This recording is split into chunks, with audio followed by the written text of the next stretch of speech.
Hello, and welcome to Kiki Reads Bedtime Stories. Chapter 2, Roast Mutton of The Hobbit. Up jumped Bilbo, and putting on his dressing gown, went into the dining room. There he saw nobody, but all the signs of a large and hurried breakfast. There was a fearful mess in the room, and piles of unwashed crocks in the kitchen. Nearly every pot and pan he possessed seemed to have been used. The washing up was so dismally real that Bilbo was forced to believe the party of the night before had not been part of his dreams, as he had rather hoped. Indeed, he was really relieved after to think that they had all gone without him, and without bothering to wake him up. But with never a thank you, he thought. And yet, in a way, he could not help feeling just a trifle disappointed. The feeling surprised him. "Don't be a fool, Bilbo Baggins," he said to himself, "thinking of dragons and all that outlandish nonsense at your age." So he put on an apron, lit fires, boiled water, and washed up. Then he had a nice little breakfast in the kitchen before turning out the dining room. By that time the sun was shining, and the front door was open, letting in a warm spring breeze. Bilbo began to whistle loudly and to forget about the night before. In fact, he was just sitting down to a nice little second breakfast in the dining room, by the open window, when in walked Gandalf. "My dear fellow," said he, "whenever are you going to come? What about an early start? And here you are having breakfast, or whatever you call it, at 10:30. They left you the message, because they could not wait." "What message?" said poor Bilbo Baggins, all in a fluster. "Great elephants!" said Gandalf. "You are not at all yourself this morning. You have never dusted the mantelpiece?" "What's that got to do with it? I have had enough to do with washing up for 14. "If you had dusted the mantelpiece you would have found this just under the clock," said Gandalf, handing Bilbo a note, written, of course, on his own note-paper. This is what it read: "Thorin and Company to Burglar Bilbo greeting. For your hospitality our sincerest thanks, and for your offer of professional assistance our greatest acceptance. Terms: cash on delivery, up to and not exceeding 1/14 of total profits, if any. All travelling expenses guaranteed in any event.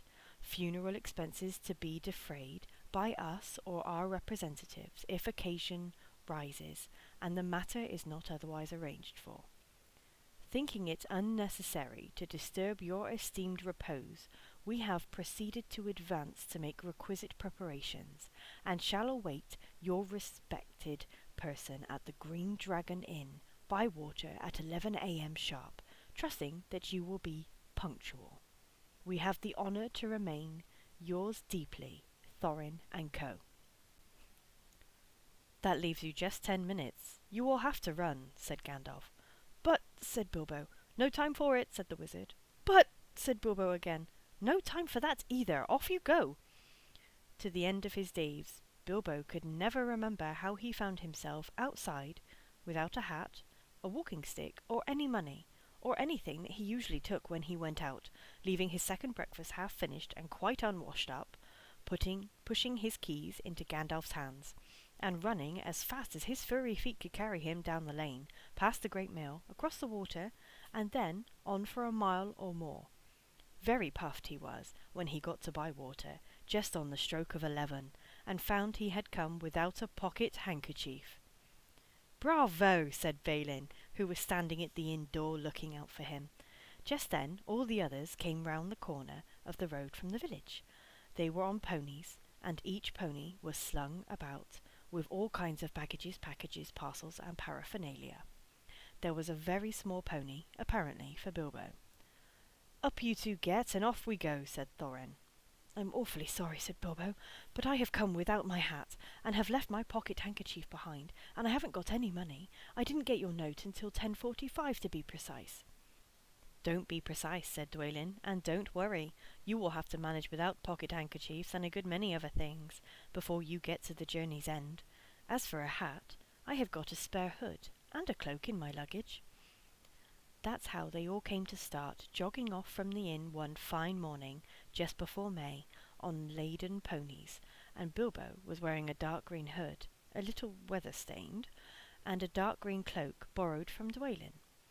They were too large for him, and he looked rather comic. What his father Bungo would have thought of him, I daren't think.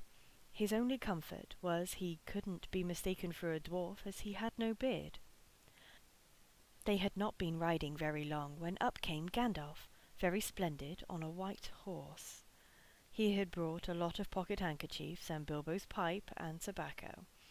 So after that the party went along very merrily, and they told stories or sang songs as they rode forward all day. Except, of course, when they stopped for meals. These didn't come quite as often as Bilbo would have liked them, but still he began to feel that adventures were not so bad after all.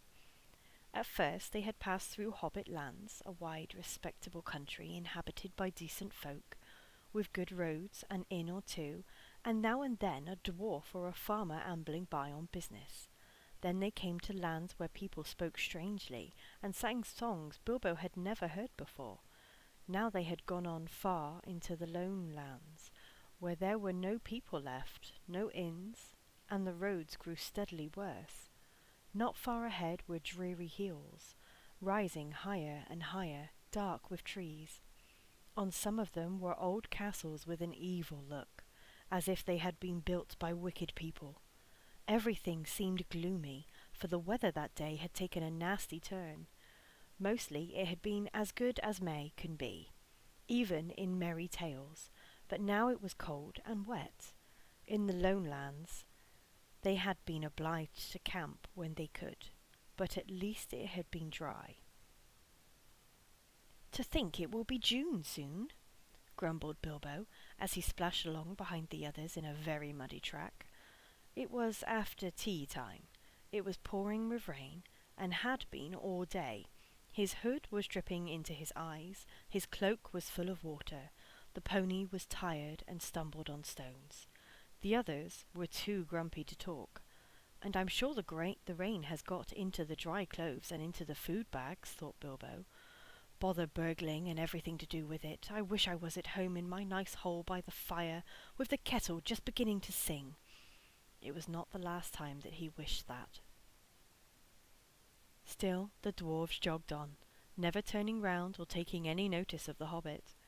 Somewhere behind the grey clouds the sun must have gone down, for it began to get dark as they went down into a deep valley with a river at the bottom. Wind got up, and willows along its banks bent and sighed. Fortunately the road went over an ancient stone bridge, for the river, swollen with the rains, came rushing down from the hills and mountains in the north. It was nearly night when they had crossed over. The wind broke up the grey clouds, and a wandering moon appeared above the hills, between the flying rags. Then they stopped, and Thorin muttered something about supper, and where shall we get a dry patch to sleep on? Not until then did they notice that Gandalf was missing. So far he had come all the way with them, never saying if he was in the adventure or merely keeping them company for a while. He had eaten most, talked most, and laughed most. But now he simply was not there at all. Just when a wizard would have been most useful too, groaned Dori and Nori, who shared the hobbits' views about regular meals, plenty and often. They decided in the end that they would have to camp where they were. They moved to a clump of trees, and though it was drier under them, the wind shook the rain off the leaves, and the drip-drip was most annoying. Also, the mischief seemed to have got into the fire. Dwarves can make a fire almost anywhere out of almost anything, wind or no wind. But they could not do it that night, not even Oin and Gloin, who were especially good at it. Then one of the ponies took fright at nothing and bolted. He got into the river before they could catch him, and before they could get him out again, Fili and Kili were nearly drowned, and all the baggage that he carried was washed away with him. Of course it was mostly food, and there was mighty little left for supper, and less for breakfast. There they all sat, glum and wet and muttering, while Oin and Gloin, went on trying to light the fire, and quarrelling about it. Bilbo was sadly reflecting that adventures are not all pony rides and May sunshine, when Balin, who was always their lookout man, said, "There's a light over there." There was a hill some way off with trees on it, pretty thick in parts. Out of the dark mass of the trees they could now see a light shining, a reddish, comfortable-looking light, as it might be a fire or torches twinkling. When they had looked at it for some while, they fell to arguing. Some said no, and some said yes. Some said they could, but go and see, and anything was better than little supper, less breakfast, and wet clothes all night. Others said these parts are none too well known, and are too near the mountains. Travellers seldom come this way now. The old maps are no use, things have changed for the worse, and the road is unguarded.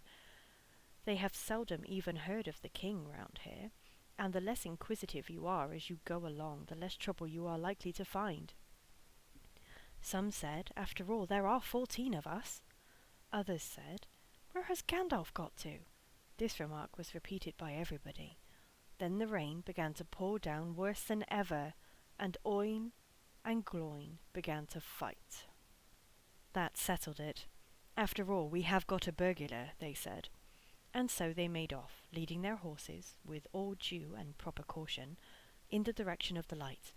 They came to the hill, and were soon in the wood. Up the hill they went, but there was no proper path to be seen, such as might lead to a house or a farm. And do what they could, they made a deal of rustling and crackling and creaking, and a good deal of grumbling and dratting, as they went through the trees in the pitch dark. Suddenly the red light shone out very bright through the tree trunks not far ahead. "Now it's the burglar's turn," they said, meaning Bilbo. "You must go on and find out all about that light, and what it is for, and if all is perfectly safe and canny," said Thorin to Hobbit. "Now scuttle off and come back quick, if all is well. If not, come back if you can. If you can't, hoot twice like a barn owl, and once like a screech owl, and we will do what we can." Off Bilbo had to go, before he could explain that he could not hoot even once like any kind of owl, any more than fly like a bat. But at any rate, hobbits can move quietly in woods, absolutely quietly. They take a pride in it, and Bilbo had sniffed more than once at what he called all this dwarvish racket as they went along, though I don't suppose you or I would have noticed anything at all on a windy night, not if the whole cavalcade had passed 2 feet off. As for Bilbo walking primly towards the red light, I don't suppose even a weasel would have stirred a whisker at it. So naturally he got right up to the fire, for fire it was, without disturbing anyone. And this is what he saw. 3 very large persons sitting round a very large fire of beech logs. They were toasting mutton on long spits of wood, and licking the gravy off their fingers. There was a fine toothsome smell. Also there was a barrel of good drink at hand, and they were drinking out of jugs. But they were trolls. Obviously trolls. Even Bilbo, in spite of his sheltered life, could see that. From the great heavy faces of them, and their size, and the shape of their legs, not to mention their language, which was not drawing-room fashion at all. At all. "Mutton yesterday, mutton today, and blimey, if I don't look like mutton again tomorrow," said one of the trolls. "Never a blinking bit of man-flesh have we had for long enough," said a second. "What the hell William was a-thinking of to bring us into these parts at all beats me, and the drink running short what's more," he said, jogging the elbow of William, who was taking a pull at his jug. William choked. "Shut your mouth," he said as soon as he could. "You can't expect folk to stop here forever just to be at you and Bert. You've a village and a half between yer. Since we come down from the mountains, how much more do you want? And time's been up our way when you'd have said thank you, Bill, for nice bit of fat valley mutton like what this is." He took a big bite off a sheep's leg he was toasting, and wiped his lips on his sleeve. "Yes, I am afraid trolls do behave like that. even those with only one head each. After hearing all this, Bilbo ought to have done something at once. Either he should have gone back quietly and warned his friends that there were 3 fair-sized trolls at hand in a nasty mood, quite likely to try toasted dwarf or even pony for a change, or else he should have done a bit of good quick burgling. A really first-class and legendary burglar would at this point have picked the troll's pockets. It is nearly always worthwhile if you can manage it. Pinched the very mutton off the spits, purloined the beer, and walked off without their noticing him. Others, more practical, but with less professional pride, would perhaps have stuck a dagger into each of them before they observed it. Then the night could have been spent cheerily. Bilbo knew it. He had read a good many things he had never seen or done. He was very much alarmed, as well as disgusted.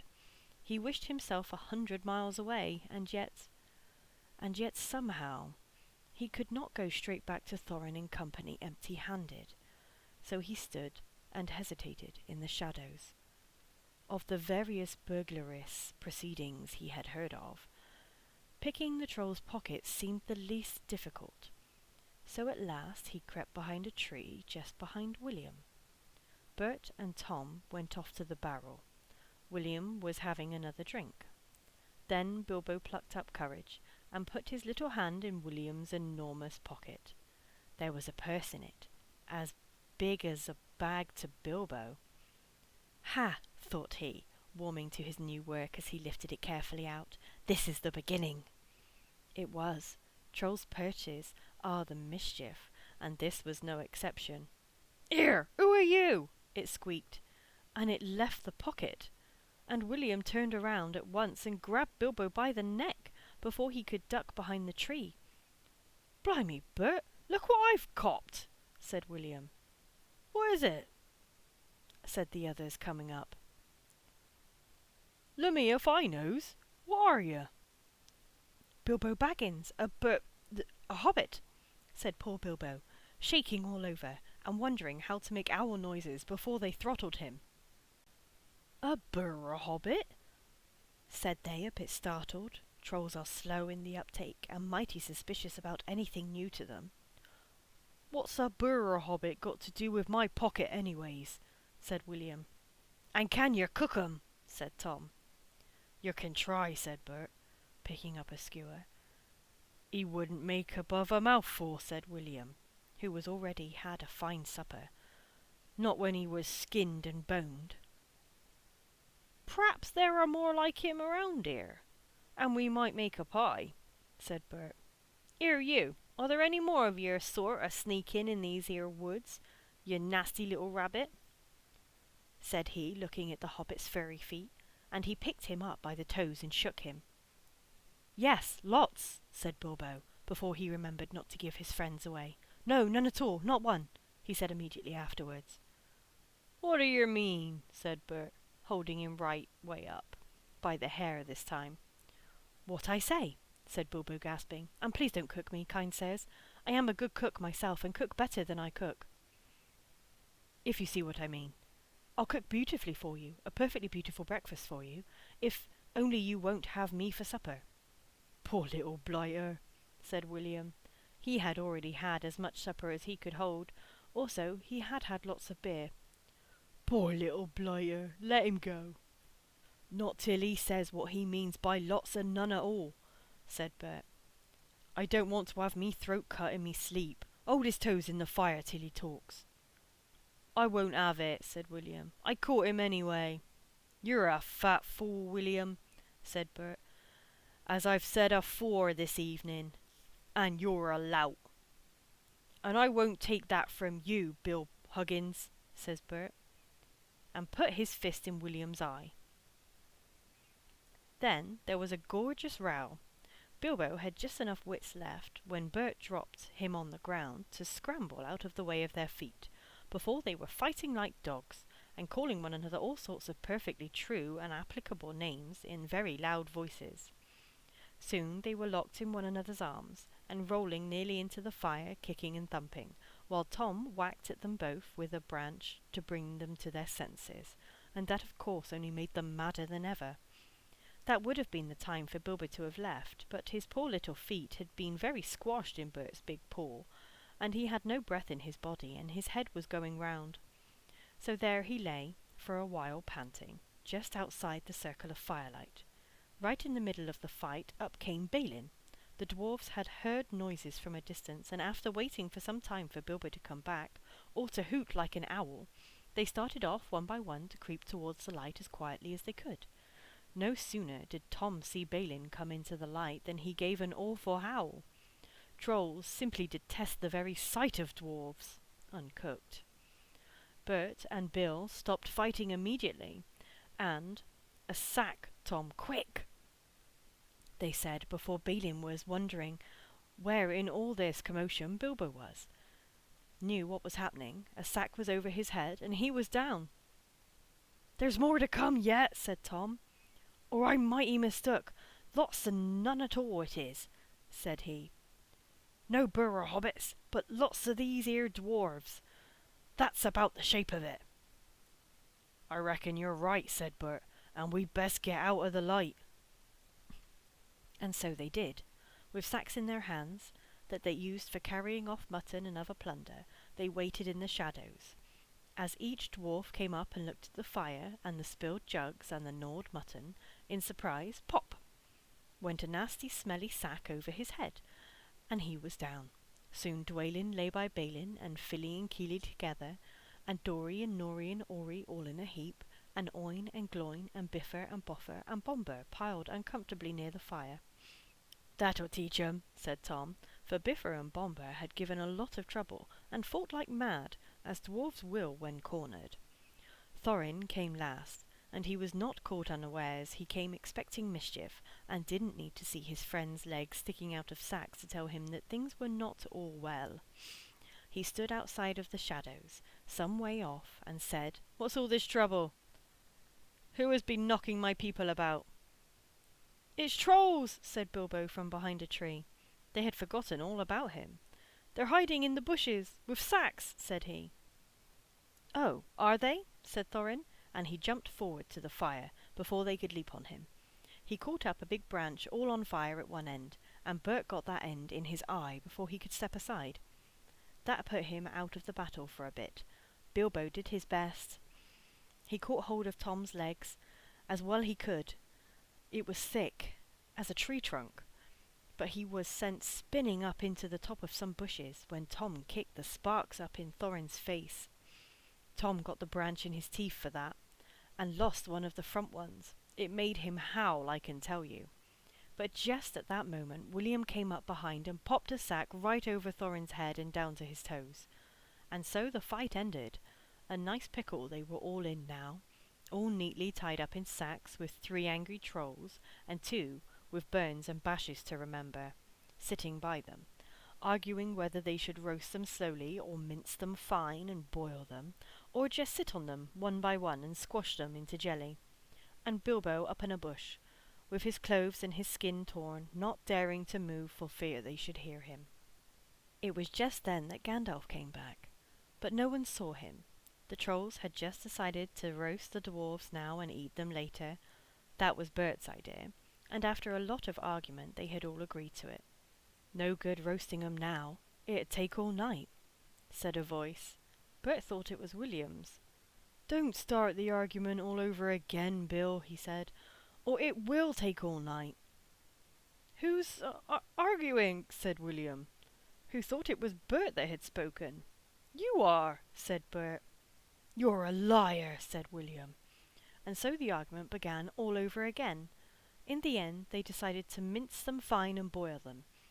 So they got a great black pot, and they took out their knives. "No good boiling 'em. We ain't got no water, and it's a long way to the well and all," said a voice. Bert and William thought it was Tom's. "Shut up," said they, "or we'll never have done. And yer can catch the water yourself if you say any more." "Shut up yourself," said Tom, who thought it was William's voice. "Who's arguing but you, I'd like to know?" "You're a booby," said William. "Booby yourself," said Tom. And so the argument began all over again, and went on hotter than ever until at last decided to sit on the sacks one by one and squash them, and boil them next time. "Who shall we sit on first?" said the voice. "Better sit on the last fella first," said Bert, whose eye had been damaged by Thorin. He thought Tom was talking. "Don't talk to yourself," said Tom. "But if you wants to sit on the last one, sit on him. Which is he?" "The one with the yellow stockings," said Bert.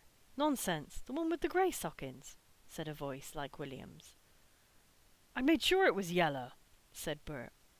"Yellow it was," said William. "Then what did you say it was grey for?" said Bert. "I never did. Tom said that."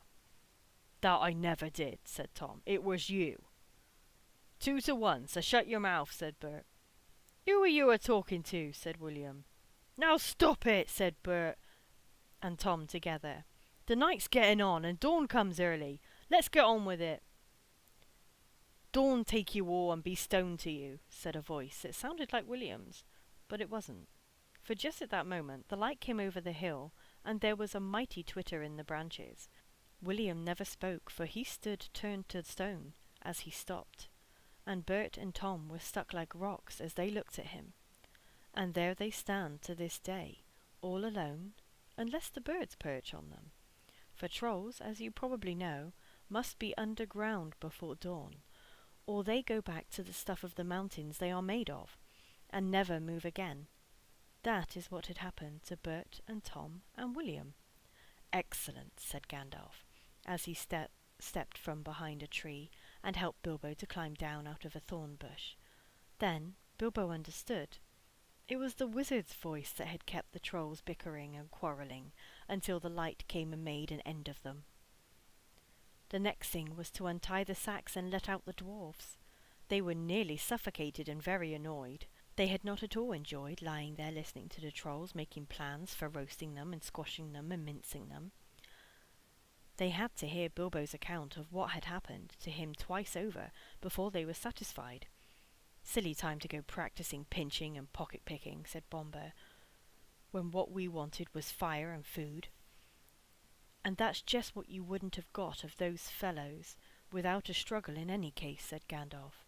"Anyhow, you are wasting time now. Don't you realize that the trolls must have a cave or a hole dug somewhere near to hide from the sun? We must look into it."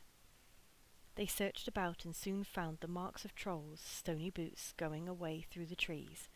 They followed the tracks up the hill until, hidden by bushes, they came on a big door of stone leading to a cave. But they could not open it, not though they all pushed while Gandalf tried various incantations.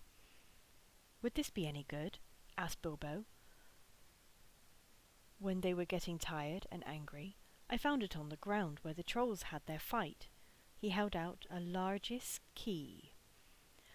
Though no doubt William had thought it very small and secret, it must have fallen out of his pocket, very luckily, before he was turned to stone.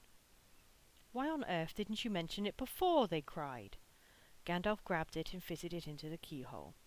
Then the door swung back with one big push, and they all went inside. There were bones on the floor, and a nasty smell was in the air. But there was a good deal of food jumbled carelessly on shelves and on the ground, among an untidy litter of plunder, of all sorts, from brass buttons to pots full of gold coins standing in a corner. There were lots of clothes, too, hanging on the walls, too small for trolls. I am afraid they belonged to victims, and among them were several swords of various sizes, makes, shapes. Two caught their eye particularly because of their beautiful scabbards and jewelled hilts. Gandalf and Thorin each took one of these, and Bilbo took a knife in a leather sheath. It would have made only a tiny pocket knife for a troll, but it was as good as a short sword for the Hobbit. "These look like good blades," said the wizards, half drawing them and looking at them curiously. "They were not made by any troll, nor by any smith among men in these parts and days. But when we can read the runes on them, we shall know more about them." "Let's get out of this horrible smell," said Fili. So they carried out the pots of coins, and such food as was untouched and looked fit to eat, also one barrel of ale, which was still full. By that time they felt like breakfast, and being very hungry they did not turn their noses up at what they had got from the troll's larder. Their own provisions were very scanty. Now they had bread and cheese and plenty of ale and bacon to toast in the embers of the fire. After that they slept, for their night had been disturbed, and they did nothing till afternoon. Then they brought up their ponies and carried away the pots of gold and buried them very secretly not far from the track by the river, putting a great many spells over them just in case they ever had the chance to come back and recover them. When that was done, they all mounted once more and jogged along again the path towards the east. "Where did you go to, if I may ask?" said Thorin to Gandalf as they rode along. "To look ahead," said he. "And what brought you back in the nick of time?" "Looking behind," said he. "Exactly," said Thorin. "But could you be more plain?" "I went on to spy out our road.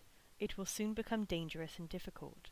Also, I was anxious about replenishing our small stock of provisions. I had not gone very far, however, when I met a couple of friends of mine from Rivendell." "Where's that?" asked Bilbo. "Don't interrupt," said Gandalf. "You will get there in a few days now, if we're lucky, and find out all about it. As I was saying, I met two of Elrond's people. They were hurrying along for fear of the trolls. It was they who told me that 3 of them had come down from the mountains and settled in the woods not far from the road. They had frightened everyone away from the district, and they waylaid strangers. I immediately had a feeling that I was wanted back. Looking behind, I saw a fire in the distance and made for it. So now you know. Please be more careful next time, or we shall never get anywhere." "Thank you," said Thorin. End of chapter 2.